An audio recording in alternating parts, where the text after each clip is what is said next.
નડિયાદના શ્રી સંતરામ મંદિરે આજે પોષી પૂનમનો દિવ્ય બોર ઉત્સવ બોર ઉછાળવાની પરંપરાને નિભાવતા હજારો શ્રદ્ધાળુઓ આજે નડિયાદમાં ઉમટ્યા છે. મોડી રાતથી જ ગુજરાતભરમાંથી વેપારીઓ હજારો મણ બોર લઈને નડિયાદ પહોંચ્યા છે. સંતરામ મંદિરની બહાર મોટી સંખ્યામાં લાઈન લગાવીને બેઠેલા બોરના વેપારીઓ જેઓ પાસે ભક્તો પહોંચીને બોર ખરીદીને મંદિરમાં ઉછાળે છે. નવજાત શિશુ, અપૂરતું તોતડું કે પછી વાણી ખુલ્લી ન હોય તેવા બાળકોનો રાખવામાં આવે છે માનતા. માતા પિતા દ્વારા યથાશક્તિ બોર ઉછાળીને માનતા પૂરી કરાય છે. આજના પોષી પૂનમના દિવસે સમગ્ર રાજ્ય અને વિદેશથી પણ ભક્તો પોતાની માનતા પૂરી કરવા આવે છે. મારું નામ સ્મિતા ભાલોડિયા છે. મારા હસબન્ડનું નામ સંદીપ ભાલોડિયા છે અને અમે અમદાવાદથી આવી છીએ. અને આજે બહુ મસ્ત લાગી રહ્યું છે. અને આજે પોષી પૂનમ છે. આખા વર્ષમાં એક વખત પૂનમના દિવસે અહીંયા બોર ઉછાળવામાં આવે છે. જેનું બાળક બોલતું ના હોય કે તોતડું બોલતું હોય તો શ્રદ્ધાથી તમે બોર ઉછાળો તો તમારું બાળક કમ્પ્લીટ રીતે બોલતું થઈ જાય છે. કેટલા વર્ષથી અમે તો આ પહેલી વખત જ આવ્યા છે. પણ આનો અમે મારો છોકરો 2 વર્ષથી તો બોલતો નહોતો તો 2 વર્ષ મેં અહીંયા માનતા કરી કે હું 2 કિલો બોર ઉછાળીશ તો મારો છોકરો સરસ મજાનું બોલતા શીખી ગયો છે.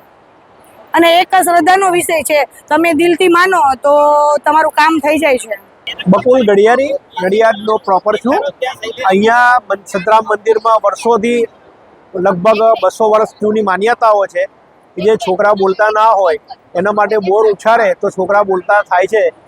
આ પરંપરા વર્ષોથી ચાલી આવી છે અને અમે પણ મારી ગ્રાન્ડ ડોટર માટે બોરા ઉછાળવા અત્યારે આવ્યો છું મંદિર. હું તો લગભગ મારી ડોટર 3 વર્ષથી પણ વર્ષોથી અમે મંદિરમાં તો આવીએ જ છીએ પૂનમના દિવસે. ઘણા વર્ષોથી મને 65 થયા એટલે વર્ષોથી આવીએ છીએ અને પૂનમે બધી જ પબ્લિક બહારથી આજુબાજુના ગુજરાતના તમામ ગામોમાંથી સિટીમાંથી પબ્લિક અહીંયા આવે છે છોકરાને બોલતા કરવા માટેની બાધા રાખીને.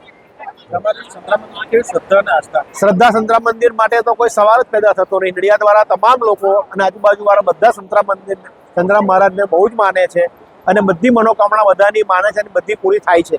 ગુરુજી, આજે પોષ સુદ પૂર્ણિમાનું આજે પર્વ છે. ખાસ કરીને નડિયાદમાં સંતરામ મંદિરમાં બોર ઉછાળવાની વર્ષોથી પરંપરા ચાલતી આવી છે.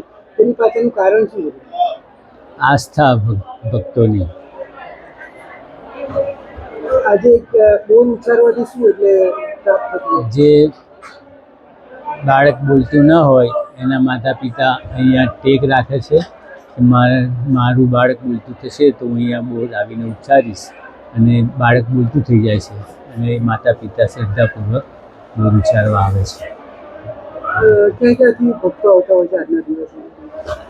જ્યાં જ્યાં મંદિરના ભક્તો અને હવે આજ તો મીડિયા આ ટેકનોલોજીને લઈને વાજી વેગે બધાને ખબર પડતી હોય છે એટલે દેશના ખૂણે ખૂણેથી અને જ્યાં પરદેશમાંથી પણ બાળકોને બોલતા થાય એ માટે મહેનત રાખીને માતા પિતા આવતા. My school is one such future ready school where I understand each and every concept taught in the class and don't rote learn, where teachers don't just use books and blackboard to teach but use new ways of teaching and learning like audiovisual learning, activity based learning and group activities which enhances my conceptual understanding. My school also teaches coding, which is an important 21st century skill.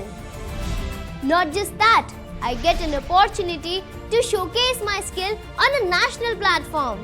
And with all this, I acquire important skills that make me future ready and confident. Would you also like to know where is my future ready school? Visit now and see for yourself.